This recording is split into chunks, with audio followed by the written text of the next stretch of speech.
Hello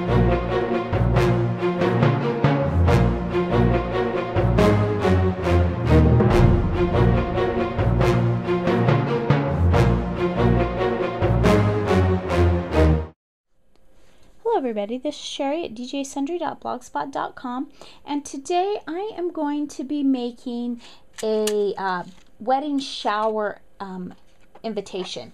So I'm starting with the Cuttlebug, and we'll get that part out of the way and then we'll put it away. So I'm going to put my A-plate down, and I'm using the Spellbinders Nestabilities Labels 2, and you can see I actually used 2 of them. I used this one size, it's the 3rd one from the bottom, and that's one I'm going to be using in a minute. And then I also used the 4th one from the bottom that I've already cut.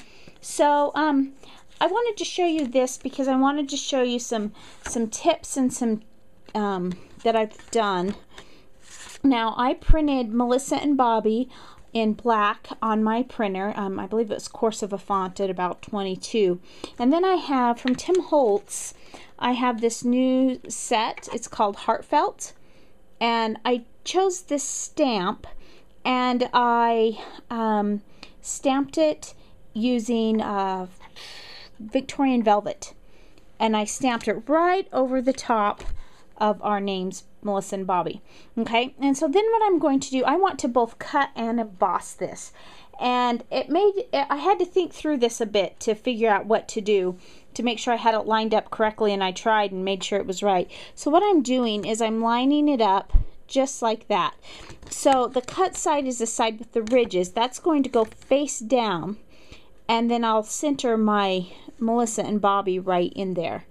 Okay, and then what I'm going to do, because I don't want it to move, I have a piece of Scotch tape here, and I'm just going to tape it down.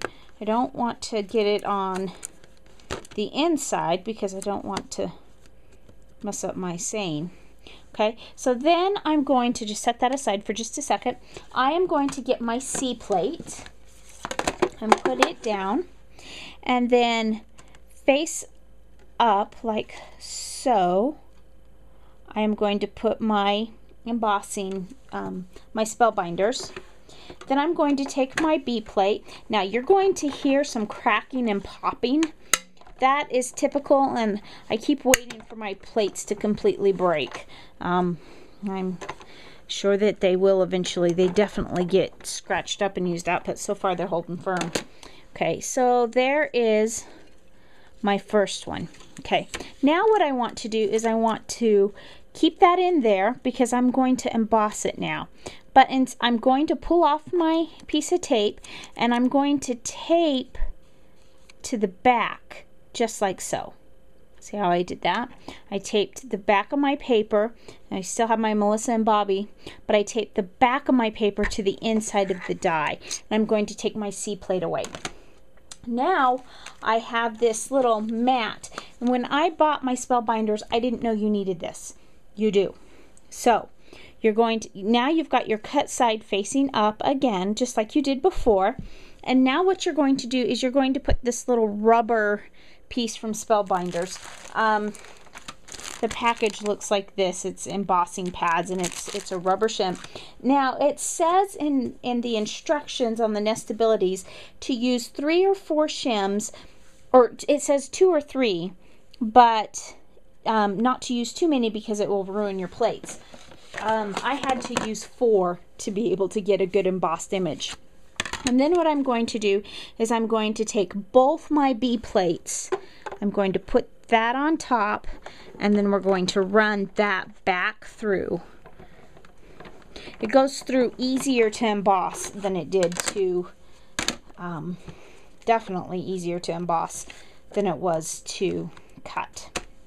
Okay, so now I'll pull off my plate, take off my tape, and if it tears a little bit of my paper, I'm not worried because it's the wrong side of the paper, and I've got my embossed image.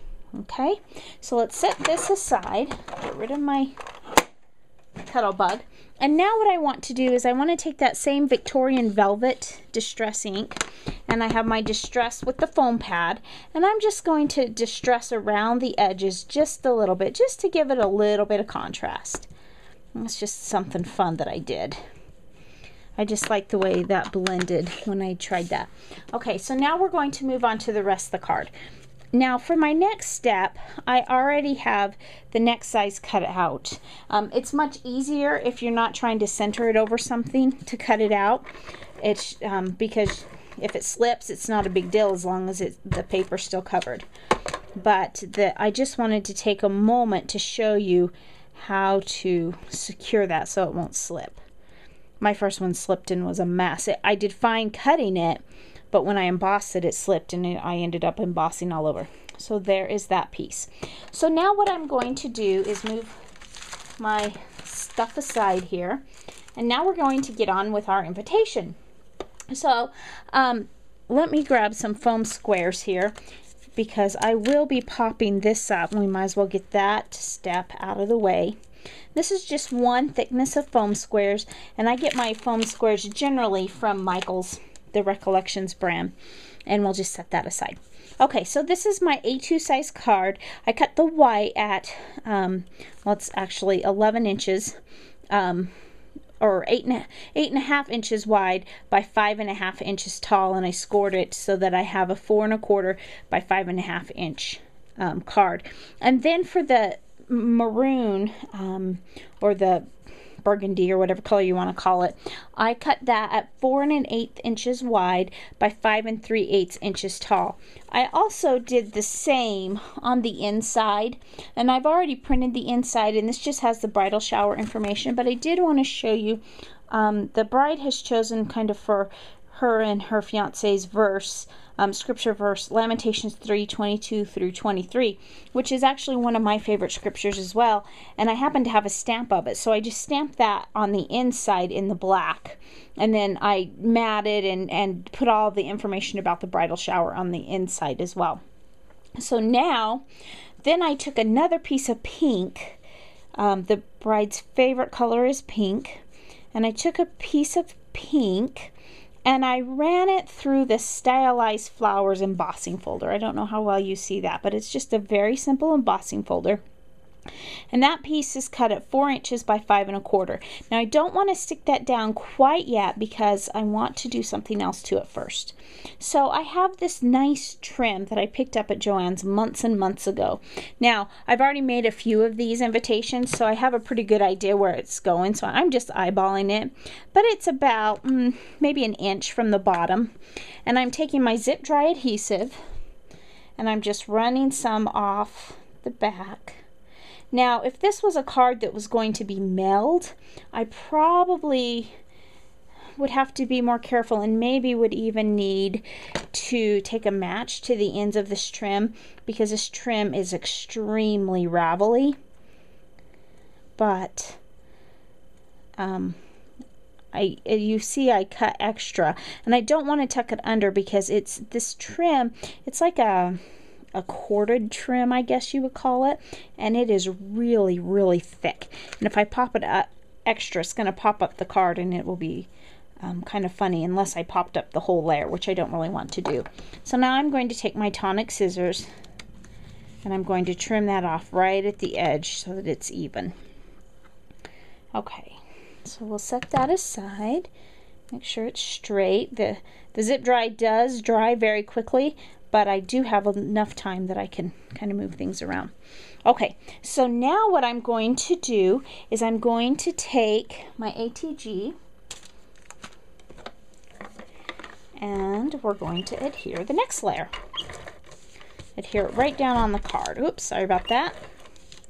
It hit the camera in the process. Okay. And just kind of, I have a very narrow border around the edges. I just wanted just a little bit of that burgundy to come through. Now, I was really wishing that I had some burgundy pearls, but I do not.